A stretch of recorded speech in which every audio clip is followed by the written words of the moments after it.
Good morning, everybody. How you doing today? It's time for another position, another 3-4 consideration, another kind of wrinkle to this offseason, I think, because as I said in my last video yesterday, the fact that this Seahawks team is supposedly switching to a 3-4 or a hybrid, it introduces some new variables here. And we already talked about nose tackle, but we got to talk about defensive end because in a 3-4, defensive ends are different than the defensive ends in a 4-3 by a pretty significant amount. The defensive ends in a 3-4 have more in common with a defensive tackle in a 4-3, I think. Their job is to eat up blockers, their job is to take up space, their job is to allow the linebackers behind them to have more opportunities to make plays. So, as much as the nose tackle is an underappreciated position, because those guys don't get all the credit they deserve because they're doing the dirty work, you could also say the same about defensive ends in a 3-4. Not as much as the nose tackle. You are going to see 3-4 ends need to move around a little bit more, going to need to play in space a little bit more, but it's definitely different. So, right off the bat, I feel pretty confident saying that guys like Carlos Dunlap and Alton Robinson, they're not going to be able to play end in a 3-4 defense. They don't have the size, they don't have the strength. It's not a good use of their talents.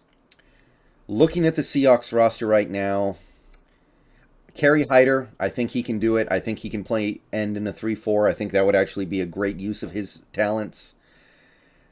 Other than that, it's hard to say. It's really hard to say. Poona Ford, I'm crossing my fingers that he can do it, but we'll know when we see. We'll know when we see it work. He's got the size and the strength for it. I don't know if he has the little bit of mobility that he'll need, but we'll find out. And if he can't do it, then we actually need to move Poona ASAP, I think, because if that's the case, there's no place for him in this defense, unfortunately, because I like Poona. But yeah. You might bring back Robert Kimdichie to be like fourth or fifth string defensive end, because I think he can do it. This team might bring back LJ Collier and see if he can do it, because it's a different role for him. Maybe he'll do better there than he did in the 4-3.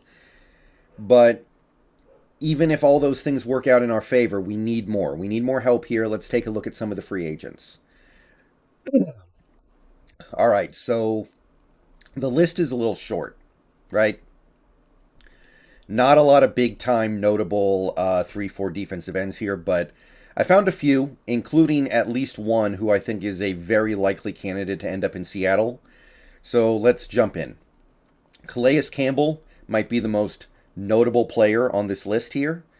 He's going to turn 36 by the time the 2022 season starts, which is a problem, but this is one of the better defensive players in the NFL over the last decade plus. He's six-time Pro Bowler, he made an All-Pro team, and he has proven that he can do very well as an end in a 3-4 defense. In fact, most of his career accolades actually came after he was 30. He was a starter on the Saxonville defense. He was a starter for the Ravens defense in 2020 and made the Pro Bowl at 34 years old, despite only playing 12 games. So this guy's pretty unique. And this guy has proven, that he can excel at the position of being a 3-4 end, and you don't have to worry about him not being willing to play that role because he's proven that he's willing to do it before. He did it in 2020 for the Ravens at the very least and made the Pro Bowl.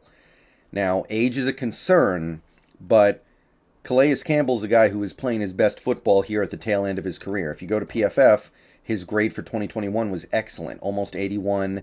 Year before that, it was really good too, a 72. 2019, 90. One of the best players in the league. 91 in 2018. This is a remarkably good player for his age. So there's no doubt the cliff is coming.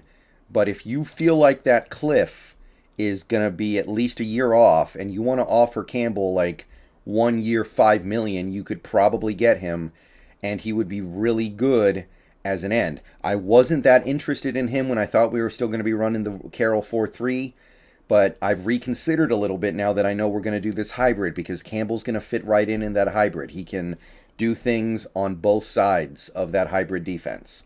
So to me, Calais Campbell, it's a risk. I'm not in love with it. I'm not saying it's perfect. But if things break a certain way this offseason where you feel like you can't, you don't have the right personnel to run this 3-4, Campbell needs to be near the top of the list. And at the end of the day, he deserves the benefit of the doubt because he's playing so well at such an advanced age that there's reason to believe he can continue to do so for at least one more year. And I'm not saying the Seahawks should be the team to give him the benefit of the doubt, but somebody will be, and it may as well be us.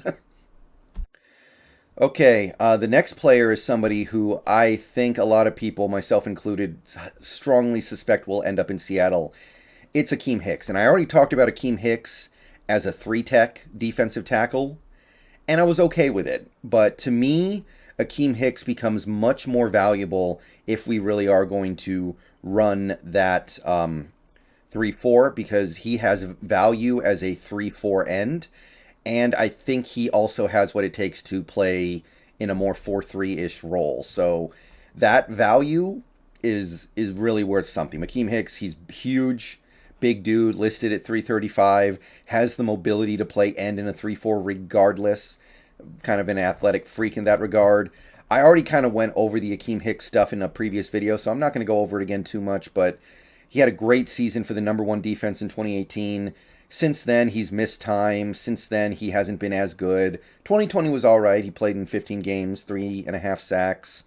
2021, he missed about half the season, 3.5 sacks again. Pretty good, not the worst. And the contract that he's expected to get, like I said earlier, was $5.5 million a year for 2 years. That's completely reasonable. I'm completely happy to offer him that. I think he offers enough value, even if he only plays in like 12 games, to where you're getting your money's worth for 2 years and $11 million if we're really going to try this hybrid defense out. The next guy is somebody who I've already spoken about in a previous video as well, and I wasn't super high on him, but I am more high on him now, and that's Emmanuel Ogbah. Emmanuel Ogbah is a very rare example of a player who plays 3-4 end and puts up numbers. Or more specifically, he was the defensive end in the hybrid defense of Flores last year, but hey, in theory, we're running the hybrid defense this year, right? So, good fit.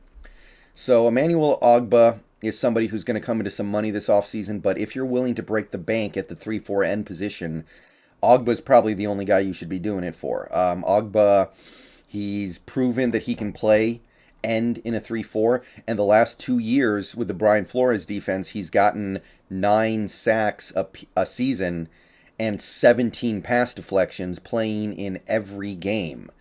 So this guy has proven that not only can he do it, he can be a stud at it. He is a star 3-4 end, probably one of the best ones in terms of actually putting up individual stats.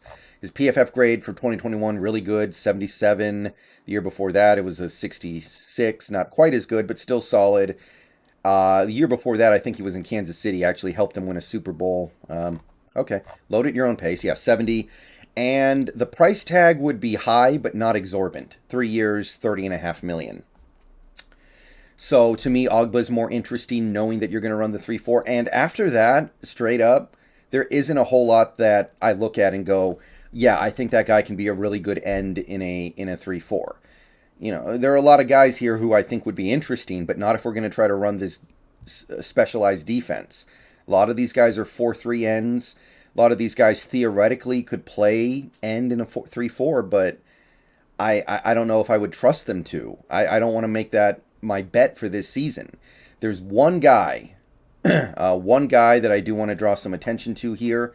It is Jihad Ward of the Jacksonville Jaguars. He's about to turn 28, so age is not really a concern.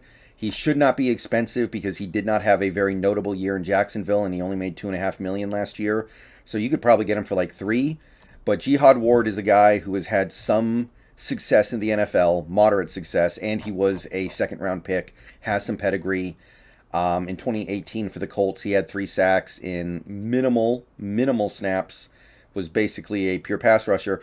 But in Baltimore in 2020, he, again, didn't play a ton, had a few hundred snaps in 10 games, but when he played, he was relatively effective, had 3 sacks, 16 tackles, 8 QB hits, playing in that Wink Martindale 3-4 defense. So Jihad Ward to me is interesting. He did not play that well for Jacksonville in 2021, but it's Jacksonville and it's Urban Meyer. If you look at his 2020 PFF grade, it's actually pretty good. Not a lot of numbers, not a lot of action, but a 67 PFF grade is pretty good. 2021, he did not grade well at all, but it's Jacksonville. 2019 also didn't grade well, but he also didn't play all that much, honestly. So Jihad Ward would be a cheap backup option, I think.